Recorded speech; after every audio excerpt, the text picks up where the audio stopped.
Bonjour à tous et bienvenue dans cette nouvelle vidéo. Aujourd'hui, je suis avec Léa et Mathis et ce que je vous propose, c'est de parler de l'alternance, qui est un sujet qui m'est cher, et la formation en général des jeunes et l'intégration des jeunes dans le milieu de l'entreprise, c'est un sujet qui m'intéresse tout particulièrement.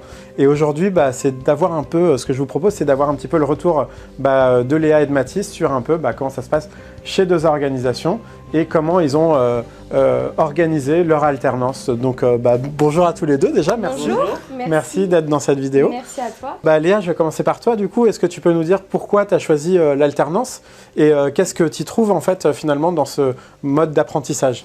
Alors du coup, moi j'ai intégré des organisations en tant qu'alternante, donc depuis septembre 2021.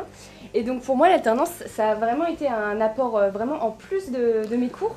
Donc ça a été vraiment allié théorie et pratique, et surtout dans le secteur de l'événementiel qui était un secteur auquel j'étais assez curieuse d'intégrer. Superbe, merci pour ton retour et puis bonne continuation pour la suite. Je passe à Mathis du coup.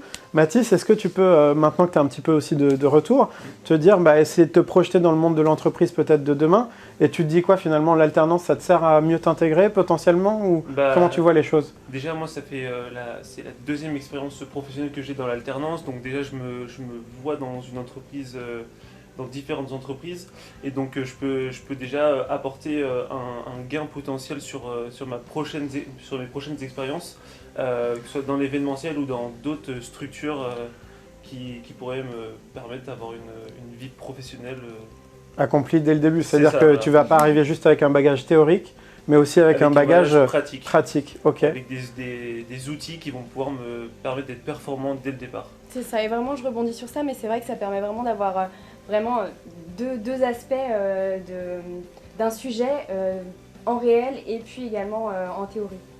Donc voilà, en fait, si vous voulez, chez nous, chez deux organisations, on a plusieurs alternants qui participent collectivement et quotidiennement à la vie de l'entreprise. Et en plus, on a la chance, en tout cas j'espère que ça se passe comme ça pour vous au quotidien, de vous donner vraiment des sujets à traiter sur lesquels vous êtes autonome et sur lesquels vous pouvez contribuer.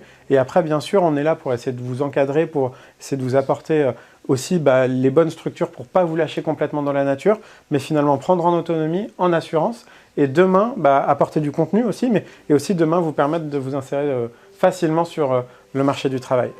Voilà, c'est la fin de la vidéo, j'espère que ça vous aura plu. Je vous incite vraiment à continuer ou à intégrer le plus d'alternants, de stagiaires possible, en respectant des mesures aussi qui soient équilibrées, parce qu'on est là pour intégrer et il faut de l'encadrement pour pouvoir accueillir des alternants. Mais voilà, vraiment c'est des super dispositifs qui sont remis au goût du jour en ce moment et j'espère que ça va continuer. On parle beaucoup d'alternance aujourd'hui dans peut-être plutôt des métiers manuels, mais il n'y a pas que dans les métiers manuels, il y a aussi dans des métiers intellectuels, on va dire ça comme ça. Donc voilà, et surtout n'hésitez pas à continuer, intégrer, former. Les jeunes sont les entrepreneurs peut-être de demain aussi. Donc voilà, si ça vous a plu, je vous invite à commenter, à liker et puis on se retrouve la semaine prochaine pour une nouvelle vidéo. Au revoir. Salut.